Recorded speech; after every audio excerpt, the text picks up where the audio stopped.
வித்தியாசமான சாப்பாடு செய்து காட்ட போறேன். எல்லாருக்கும் தெரிஞ்சிருக்கும், இது வந்து ஜெஃப்னால நல்ல ஃபேமஸ். அதாவது குழல் புட்டு. இந்த குழல் புட்டு சும்மா அந்த மாதிரி இருக்கும். இன்றைக்கு பார்த்தீங்கன்னா நான் குழல் புட்டும் அதோட கத்தரிக்காய் பொரியலும் செய்து காட்ட போறேன். இப்போ அதுக்கு என்னென்ன தேவைன்னு சொல்லி வாங்க பார்க்கலாம். முதல்ல குழல் புட்டு செய்யறதுக்கு மூங்கில் குழல் எடுத்திருக்கிறேன். உங்கள்கிட்ட இருந்தால் நீங்கள் மூங்கில் குழல் அவிக்கலாம், இல்லாட்டி சில்வர் குழல்லே நீங்கள் அவிச்சு கொள்ளலாம். இன்றைக்கு புட்டு செய்கிறது பார்த்தீங்கன்னா ஒரு 2.5 சுண்டு அரிசி மா எடுத்திருக்கிறேன். அடுத்ததாக பார்த்தீங்கன்னா இந்த குழல் புட்டுக்கு முக்கியமான ஒரு ஐட்டம் தேங்காய் பூ. அதுவும் நான் நல்லா ஃப்ரெஷ்ஷாக திருவி வச்சிருக்கிறேன். இவ்வளவும் நான் புட்டு செய்கிறதுக்கு தேவையான பொருள். அடுத்ததாக பார்த்தீங்கன்னா இந்த கத்தரிக்காய் பொரியலுக்கு இந்த ஊர் கத்தரிக்காய் எடுத்திருக்கிறேன். நீங்கள் உங்களுக்கு எவ்வளோ தேவையோ நீங்கள் எடுக்கலாம். நான் எனக்கு ஒரு 8 கத்தரிக்காய் நான் எடுத்திருக்கிறேன். அதோட இந்த கத்தரிக்காய் பொரியலுக்கு கட்டாயம் நாங்கள் வெங்காயம் போடணும். பார்த்தீங்கன்னா சின்ன வெங்காயம் எடுத்திருக்கிறேன். நீங்கள் சின்ன வெங்காயம் உங்களுக்கு எவ்வளோ வேணுமோ நீங்கள் போட்டுக்கொள்ளலாம். அடுத்ததாக பார்த்தீங்கன்னா நான் ஒரு கொஞ்சம் உள்ளியும் இந்த கத்தரிக்காய் பொரியலுக்கு போட போகிறேன். இவ்வளவும் உங்களுக்கு கத்தரிக்காய் பொரியலுக்கு தேவையான சாமான்கள். உரைப்புக்கு வந்து நான் மிளகாய்த்தூள் போடுறேன். எப்பவுமே பாவிக்கிற யாழ்ப்பாணத்து கறித்தூள். அடுத்தது உப்பு தேவையான அளவு. நான் கத்தரிக்காய் பொரியல் எப்படி செய்யணும் உங்களுக்கு காட்ட போகிறேன். இப்போ நான் அந்த கத்தரிக்காயெல்லாம் நல்லா முழுசாக நான் இப்படியே கழுவி எடுத்துருக்கேன். அடுத்ததாக இப்போ இதை நான் நல்லா குட்டி குட்டியாக வெட்ட போகிறேன். பொரியலுக்கு நான் இப்படி தான் வெட்ட போகிறேன். முதல்ல இப்படி 2ஆக கீறிட்டு அதுக்கு பிறகு இப்படி 4ஆக கீறிட்டு நல்ல ஒரு அளவான சைஸில் நான் இதை வெட்ட போகிறேன். நீங்கள் யாழ்ப்பாணத்துல எல்லாம் உங்களோட அம்மம்மா மேரெல்லாம் உங்களுக்கு பொரிச்சு தந்திருப்பேன்.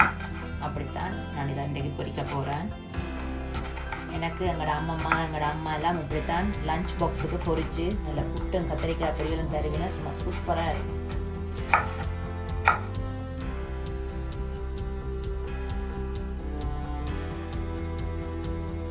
நான் கத்திரிக்காய் எல்லாம் குட்டி குட்டியாக வெட்டிட்டேன். இப்போ இதுக்கு நான் தேவையான அளவு உப்பு போட்டு அதை நான் கலந்து விட போகிறேன். இதை நல்லா இப்படி மிக்ஸ் பண்ணி விட போகிறேன். இப்போ அடுத்ததாக பார்த்தீங்கன்னா நல்ல ஒரு குண்டாலமான சட்டியில் நான் நல்லா கத்தரிக்காய் போட்டால் முங்குற அளவுக்கு எண்ணெய் விட்டு நல்லா சூடார விட்டுருக்கேன். பாருங்கள், இப்போ நல்லா சூடாகிட்டுது. இப்போ நான் இந்த கத்தரிக்காயை இதுக்குள்ளே கொஞ்சம் கொஞ்சமாக போட்டு ஒரு ப்ரௌன் கலர் அளவுக்கு பொரிச்செடுக்க போகிறேன்.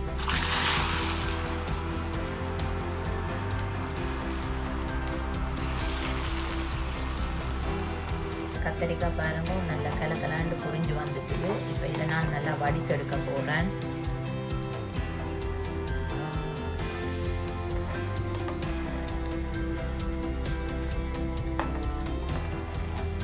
அடுத்ததான் நான் வந்து வெங்காயத்தை பொரிக்க போகிறேன். இந்த வெங்காயத்துக்கு முதல்ல ஒரு சொட்டு உப்பு போட்டுட்டு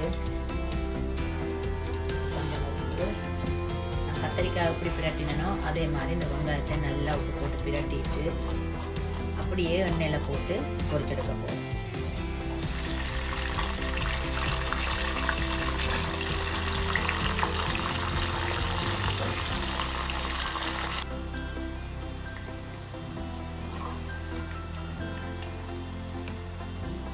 அடுத்ததான் நான் உள்ளியை பொரிச்செடுக்க போகிறேன்.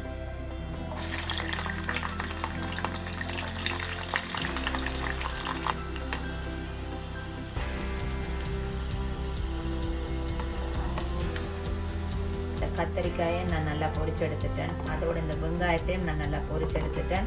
உள்ளியும் நல்லா பொரிச்செடுத்துட்டேன். இப்போ அடுத்ததாக இந்த மூண்டையும் மிளகாய்த்தூள் போட்டு எப்படி பிரட்டி எடுக்கிறேன்னு சொல்லி நான் இப்போ உங்களுக்கு காட்டுறேன். ஒரு அளவான சட்டியை நான் அடுப்பில் வச்சு சூடார விட்டுருக்குறேன். இப்போ நான் கொஞ்சம் நல்லெண்ணெய் விட போகிறேன். கொஞ்சம் நல்லெண்ணெய். இப்போ நல்லெண்ணெய் நல்லா சூடாக இருக்குது. உங்களுக்கு எவ்வளவு உரைப்பு தேவையோ அதுக்கேற்ற மாதிரி நீங்கள் மிளகாய்த்தூள் போட்டுக்கொள்ளலாம். ஒரு கொஞ்சம் மிளகாய்த்தூள், அதோட கொஞ்சம் உப்பு. நான் ஏற்கனவே உப்பு போட்டு தான் பொரிச்செடுத்தேன் நான், அதனால் ஒரு கொஞ்சம் உப்பு. இதை நல்லா சட்டியில் சூடேறி கொண்டு இருக்கேற்குள்ளேயே இந்த கத்திரிக்காயை இதுக்குள்ள கொட்டுவாங்க. அதே போல் வெங்காயம், உள்ளி, இது எல்லாத்தையும் இந்த மிளகாயோட சேர்ந்து வார மாதிரி அடுப்பை நல்லா ஓரளவு குறைச்சிட்டு நீங்கள் நல்லா திரட்டி எடுக்க வேண்டியது. இந்த தூள் மணம் போகும் வரைக்கும் நீங்கள் அடுப்பில் லைட்டாக இதை நல்லா வதக்கி எடுத்துட்டீங்கன்னா சூப்பரான கத்திரிக்காய் பொரியல் ரெடி ஆகிடும். அவ்வளவுதான், இந்த கத்திரிக்காய் பொரியல் இப்போ ரெடி ஆகிட்டுது. நான் அடுப்பை ஆஃப் பண்ண போகிறேன். இதில் பார்த்தீங்கன்னா நான் போட்ட அந்த மிளகாய் பச்சை வாடையெல்லாம் நல்லா போடுது. பார்க்கவே அந்த மாதிரி இருக்குது. அடுத்ததாக பார்த்தீங்கன்னா நான் புட்டு குழைக்கிறதுக்கு ஒரு சட்டியில் தேவையான அளவு தண்ணி விட்டு நல்லா கொதிக்க விட்டுருக்கேன். இப்படியே நல்லா கொதிச்சு கொண்டிருக்கக்குள்ள தான் நாங்கள் இப்போவும் புட்டுக்கு விட்டு குழைக்கணும். அப்போ தான் புட்டு நல்லா சாஃப்டாக வரும். புட்டுக்கு தேவையான அளவு உப்பு போட போகிறேன். அடுத்ததாக இந்த நல்லா கொதிச்சு கொண்டிருக்கக்குள்ளேயே இந்த தண்ணியை கொஞ்சம் கொஞ்சமாக விட்டு நான் இப்போ குழைக்க போகிறேன்.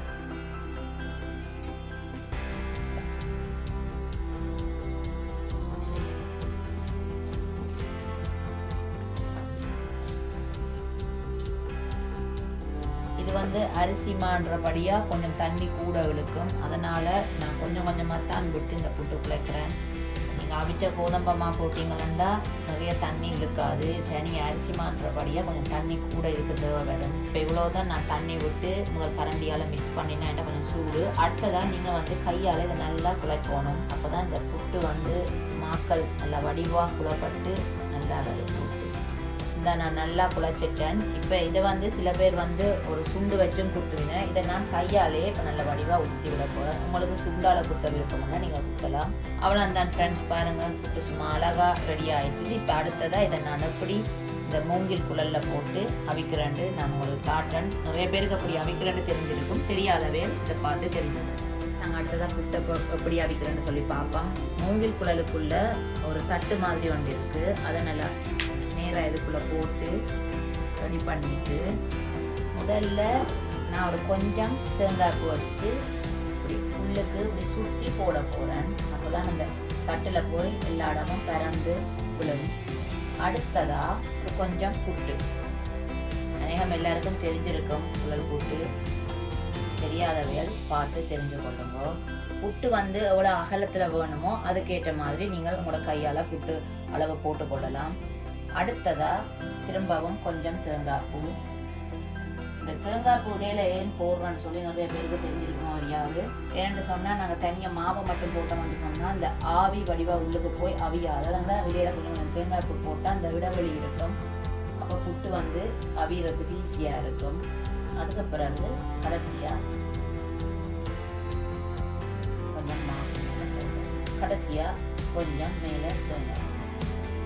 இப்போ இதை அப்படியே புட்டுப்பானையில் வச்சு நான் எப்படி அவிக்கிறேன்னு சொல்லி காட்டுறேன். நான் புட்டுப்பானைக்குள்ளே தண்ணி விட்டு தண்ணி நல்லா கொதிச்சு கொண்டிருக்கு. இந்த கொதிச்சு கொண்டிருக்கிற டைமில் இப்போ நான் இந்த புட்டுக்குள்ளே இதுக்குள்ளே வைக்க போகிறேன். நீங்கள் உடனே இதை மூடக்கூடாது, கொஞ்சம் வெயிட் பண்ணுங்க. என்னன்னு சொன்னால் இப்போ இதால் ஆவி வர தொடங்கும். நீங்கள் கொஞ்சம் நேரம் ஆகும், ஒரு 5 நிமிஷம் ஆகும். அப்போ பார்த்தீங்கன்னா இதால் மெல்ல ஆவி வர தொடங்கக்குள்ள தான் நாங்கள் இந்த மூடியால் இதை மூடி விடுவோம். அது மட்டும் கொஞ்சம் வெயிட் பண்ணுவோம்.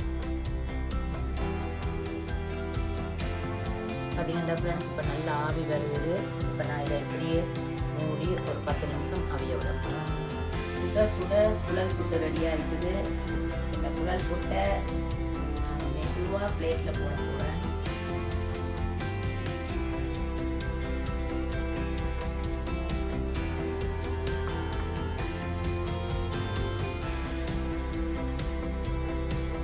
குழல் புட்டு ரெடி ஆகிட்டு அடுத்ததாக இந்த குழல் புட்டோட நான் கொஞ்சம் கத்தரிக்காய் பொரியல்.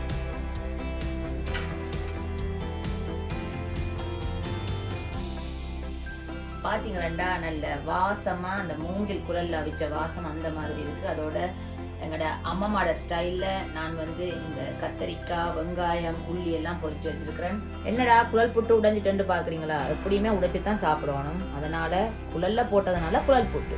ஓகே, இப்போ இந்த குழல் புட்டும் இந்த கத்தரிக்காய் பொரியல், வெங்காயம், உள்ளி எல்லாம் எப்படி இருக்குன்ட்டு நான் சாப்பிட்டு பார்க்க போகிறேன். இதெல்லாம் நாங்கள் ஸ்கூலுக்கு சும்மா டிஃபன் பாக்ஸில் வச்சு கொண்டு போய் சும்மா ஒரு 4-5 மணித்தேரம் கழித்து திறந்தால் சும்மா அந்த மாதிரி ஊறி போயிருக்கும். அவ்வளோ சூப்பர், அவ்வளோ ஹெல்த்தி. இப்போ நான் இதை எப்படி இருக்குன்னு இப்போ சாப்பிட்டு பார்த்துட்டு இப்போ உங்களுக்கு நான் சொல்கிறேன்.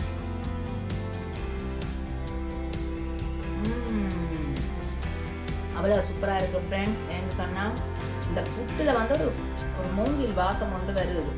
உண்மைக்கு டிஃப்ரெண்ட்டான ஒரு வாசம், ஒரு டேஸ்ட் எல்லாம் வருது. அவ்வளோ சூப்பராக இருக்குது. நீங்களும் இதை வீட்டில் கட்டாயம் ட்ரை பண்ணி பாருங்க. நல்ல ஈஸியாக குயிக்காக செய்யக்கூடியது. உங்கள்கிட்ட மூங்கில் குழல் இல்லைன்னு சொன்னால் நீங்கள் சில்வர் குழல் இல்லாட்டி அலுமினிய குழல்லையும் நீங்கள் அவிக்கலாம். என்ன மூங்கில் குழலில் அவிச்சா ஒரு வித்தியாசமான ஒரு சுவை இருக்கும். வேறு என்ன ஃப்ரெண்ட்ஸ், இன்றைக்கு நான் செய்து காட்டின இந்த கத்தரிக்காய் பொரியலும் இந்த குழல் புட்டும் நீங்களும் வீட்டில் கட்டாயம் ட்ரை பண்ணி பார்த்துட்டு எனக்கு எப்படி வந்தேன்ட்டு கமெண்ட்டில் சொல்லுங்க. அதே போல் இந்த வீடியோவை மறக்காமல் லைக் பண்ணுங்க, சப்ஸ்கிரைப் பண்ணுங்க, சப்போர்ட் பண்ணுங்க.